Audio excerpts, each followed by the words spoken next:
নমস্কাৰ লৈ আহিছো এই মুহূৰ্তত এটা ডাঙৰ খবৰ পুনৰ সাংসদ ৰকিবুল হুছেইনৰ আক্ৰমণৰ ঘটনাক লৈ উজ্জ্বল হৈ পৰিছে সদন আৰু সেই বিষয় সন্দৰ্ভত এবাৰ মন্ত্ৰী পীযুষ হাজৰিকা আৰু বিধায়ক অখিল গগৈ মাজত হৈছে বাকযুদ্ধ আৰু ইয়াৰ পিছতে মন্ত্ৰীগৰাকীয়ে ধমক দিছে সদনৰ মাজতে বিধায়ক অখিল গগৈক জনাইছো এই মুহূৰ্তত সবিশেষ আমি জনাইছো এই মুহূৰ্তত এটা ডাঙৰ খবৰ এবাৰ ৰকিবুল হুছেইনৰ আক্ৰমণৰ ঘটনাক লৈ পুনৰ উজ্জ্বল হৈ পৰিছে সদন আজিৰ দিনটো যেহেতু প্ৰশ্নোত্তৰ কালেৰে আৰম্ভ হৈছে সদনৰ কামকাজ আক্ৰমণৰ ঘটনা সন্দৰ্ভত সাংসদগৰাকীৰ পৰিকল্পিতভাৱে কৰাৰ অভিযোগ মন্ত্ৰী পীযুষ হাজৰিকাৰ অখিল গগৈ প্ৰত্যুত্তৰ দিয়াৰ পিছতে এবাৰ পুনৰ উত্তাল হৈ পৰিছে সদন আৰু ইয়াৰ পিছতে যেহেতু আজিৰ দিনটোত প্ৰশ্নোত্তৰ কালেৰে আৰম্ভ কৰা হৈছিল সদনৰ কামকাজ আৰু আজিৰ দিনটোত কেইবাটাও গুৰুত্বপূৰ্ণ বিষয়ৰ ওপৰত আলোচনা কৰা হৈছে আৰু ইয়াৰ মাজতে সাংসদ ৰকিবুল হুছেইনৰ যি আক্ৰমণৰ ঘটনা সেই ঘটনাই পুনৰবাৰ স্থান পোৱা দেখিবলৈ পোৱা গৈছে ইয়াৰ পূৰ্বে সদনৰ মজিয়াত সাংসদ ৰকিবুল হুছেইনৰ যি আক্ৰমণ কৰা ঘটনা তাক লৈ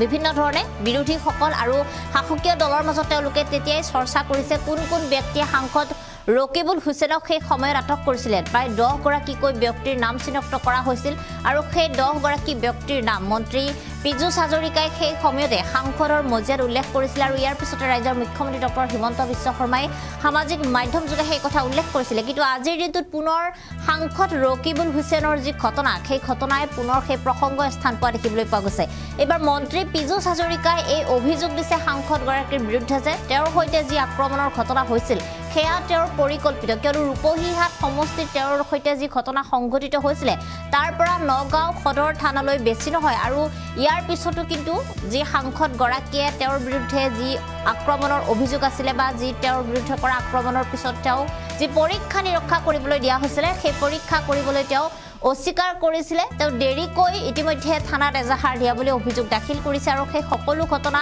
সাংসদগৰাকীৰ পৰিকল্পিত কোনোবাখিনিত আছিল বুলি এতিয়া মন্ত্ৰী পীযুষ হাজৰিকাই অভিযোগ দিয়া দেখিবলৈ পোৱা গৈছে আৰু ইয়াৰ পিছতে মন্ত্ৰী পীযুষ হাজৰিকাই কৈ থকাৰ মাজতে বিধায়ক অখিল গগৈয়ে তেওঁৰ কথাৰ ওপৰত বাদ পাতিছে তেওঁ প্ৰতিবাদ কৰা দেখিবলৈ পোৱা গৈছে মন্ত্ৰী পীযুষ হাজৰিকাৰ সেই প্ৰসংগৰ আৰু ইয়াৰ পিছতে দুয়োগৰাকীৰে মাজত হৈছে তীব্ৰ বাক বিতণ্ডা আৰু ইয়াৰ মাজতে পুনৰবাৰ বিধানসভাৰ অধ্যক্ষ তথা মন্ত্ৰী পীযুষ হাজৰিকাই পুনৰবাৰ ধমক দিয়া দেখিবলৈ পোৱা গৈছে এতিয়া সদনৰ মজিয়াত সাংসদ ৰকিবুল হুছেইনৰ প্ৰসংগক লৈ আৰু ৰকিবুল হুছেইনৰ ইতিমধ্যে যে আক্ৰমণকাৰী কালিৰ দিনটো তেখেতৰ দুজনকৈ আক্ৰমণকাৰীক আটক কৰা হৈছিল আৰু আৰক্ষীৰ জালত পৰিছিল বাছিৰুদ্দিন আৰু খালেক নামৰ দুজন অভিযুক্ত দুগৰাকী অভিযুক্ত ইতিমধ্যে আটক কৰা হৈছে কিয়নো কালিৰ দিনটো যেহেতু এই দুগৰাকী ব্যক্তিক আটক কৰা হৈছিল আৰু আজিৰ দিনটোত পুনৰ সেই প্ৰসংগই তাৰ স্থান পোৱা দেখিবলৈ পোৱা গৈছে আৰু ইতিমধ্যে আজিৰ দিনটোত পুনৰ সেই প্ৰসংগ স্থান পোৱাৰ পিছতে দুয়োগৰাকীৰে মাজত তীব্ৰ বাকবিতণ্ডা দেখিবলৈ পোৱা গৈছে কিয়নো বিধানসভাত অখিল গগৈয়ে যিকোনো কথাৰ মাজতে যেহেতু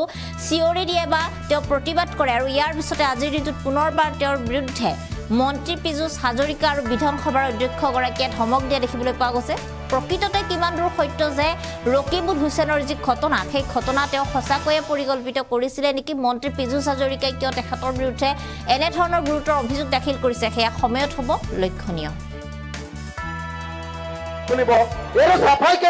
অখিল গগৈ ডাঙৰীয়া প্লিজ অখিল গগৈ ৰেকৰ্ডত নাযাব অকল মন্ত্ৰী যাব তাৰ পাছত তেখেতটো এইটো বিভাগৰ মন্ত্ৰী নহয় প্লিজ এইটো বিভাগৰটো মন্ত্ৰী নহয় পাৰিলে ময়ো ক'ব পাৰিম আৰে অথৰাইজ দিলে চবে পাৰে বহক না প্লিজ সন্মানীয় তেওঁ নিজে লগাই মৰাইছে আমি এই বিষয়ে অলৰেডি সিদিনাও আলোচনা কৰিছে চৰকাৰে ষ্টেটমেণ্ট দিলে আজি প্লিজ অনাৰেবল মেম্বাৰ মিনিষ্টাৰ কৈ আছে মিনিষ্টাৰে কৈ আছে অনাৰেবল মিনিষ্টাৰ কৈ আছে প্লিজ আকৌ হাত মিলাই যাব ভিতৰত মই কথা এটা মাত্ৰ এড কৰিব খুজিছো মই উত্তৰ দিব খোজানে উত্তৰ মাননীয় পাৰ্লিমেণ্টাৰী এফেয়াৰ্ছ ডিপাৰ্টমেণ্টৰ মন্ত্ৰী ডাঙৰীয়াই দিছে স্যাৰ তেখেত এই গোটেই কেছটোত চিৰিয়াছ নাছিলে স্যাৰ গোটেই ঘটনাটো হৈছিল ৰূপহী থানাৰ পৰা নগাঁৱলৈ ঘূৰি আহিলে 24 ঘণ্টাৰ পাছত নগাঁও সদৰ থানাত তেখেতে কেছ দিলে মই যিমানখিনি জানো স্যাৰ নগাঁও সদৰ থানাত তেখেতক কোৱা আপুনি চাফাই কেলে গাই আছে অখিল গগৈ আপুনি বোলে অখিল গগৈ বহক আপুনি চাফাই কেলে বহক তেখেতে চাফাইটো কেলে গগৈ আপুনি বহক তেখেতো জড়িত নেকি আপুনি বহক আৰে মন্ত্ৰীয়ে জবাব দিব মন্ত্ৰীয়ে জবাব ঘটনাটো তেখেত দি আছে চাফাই আপুনি বহক এইটো চাফাই কেলে দিয়ে অখিল গগৈ ডাঙৰীয়া প্লিজ অখিল গগৈৰ ৰেকৰ্ডত নাযাব, অকল মন্ত্ৰী যাব। স্যাৰ তাৰ পাছত তেখেতটো এইটো বিভাগৰ মন্ত্ৰী নহয়, প্লিজ এইটো বিভাগৰটো মন্ত্ৰী নহয়। ক'ব পাৰিলে ময়ো ক'ব পাৰিম। আৰে অথৰাইজ দিলে চবে পাৰে, বহক না। প্লিজ সন্মানীয় তেওঁ নিজে লগাই মৰাইছে। আমি এই বিষয়ে অলৰেডি সিদিনাও আলোচনা কৰিছে। চৰকাৰে ষ্টেটমেণ্ট দিলে আজি এজন টেকিঙৰ বিষয়ে জনাইছে। মই তাৰ কাৰণে এজন কৰি আলোচনা কৰাৰ মানে কিবাটো আজি দিব নোৱাৰো, কাৰণ আমাৰ ৰুল 50 ডিছকাশ্যন আছে।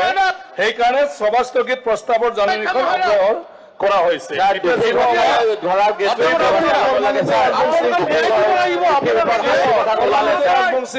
Please honourable member, honourable member minister কৈ আছে, মিনিষ্টাৰে কৈ আছে, অনাৰেবল মিনিষ্টাৰ কৈ আছে। প্লিজ আকৌ হাত মিলাই যাব ভিতৰত। মই কথা এটা মাত্ৰ এড কৰিব খুজিছো, মই উত্তৰ দিব খোজা নাই। উত্তৰ মাননীয় পাৰ্লিমেণ্টাৰী এফেয়াৰ্ছ ডিপাৰ্টমেণ্টৰ মন্ত্ৰী ডাঙৰীয়াই দিছে। স্যাৰ তেখেত এই গোটেই কেছটোত চিৰিয়াছ নাছিলে। স্যাৰ গোটেই ঘটনাটো হৈছিলে ৰূপহী থানাত। ৰূপহী থানাৰ পৰা নগাঁৱলৈ ঘূৰি আহিলে। 24 ঘণ্টাৰ পাছত নগাঁও সদৰ থানাত তেখেতে কেছ দিলে। মই যিমানখিনি জানো ছাৰ, নগাঁও সদৰ থানাত তেখেতক কোৱা আপুনি চাফাই কেলে গাই আছে? অখিল গগৈ, আপুনি বোলে অখিল গগৈ বহক।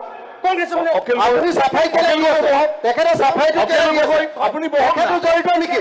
আপুনি বহক। আৰে মন্ত্ৰীয়ে জবাব দিব, মন্ত্ৰীয়ে জবাব দিব। ঘটনাটো তেখেত চাফাই, আপুনি বহক। এইটো চাফাই কেলে দিয়ে? অখিল গগৈ ডাঙৰীয়া, অখিল গগৈ ডাঙৰীয়া প্লিজ। অখিল গগৈৰ ৰেকৰ্ডত নাযাব, অকল মন্ত্ৰী যাব। তাৰ পাছত তেখেতটো এইটো বিভাগৰ মন্ত্ৰী নহয়, প্লিজ এইটো বিভাগৰটো মন্ত্ৰী নহয়। ক'ব পাৰিলে ময়ো ক'ব পাৰিম। আৰে অথৰাইজ দিলে চবে পাৰে, বহক না। প্লিজ সন্মানীয় তেওঁ নিজে লগাই মৰাইছে। আমি এই বিষয়ে অলৰেডি সিদিনাও আলোচনা কৰিছে। চৰকাৰে ষ্টেটমেণ্ট দিলে আজি এজন টেকিঙৰ বিষয়ে জনাইছে। মই তাৰ কাৰণে এজন কৰি আলোচনা কৰাৰ মানে কিবাটো আজি দিব নোৱাৰো, কাৰণ আমাৰ ৰুল 50 ডিছকাশ্যন আছে। সেইকাৰণে সভাস্থগিত প্ৰস্তাৱৰ জাননীখন আগ্ৰহ কৰা হৈছে।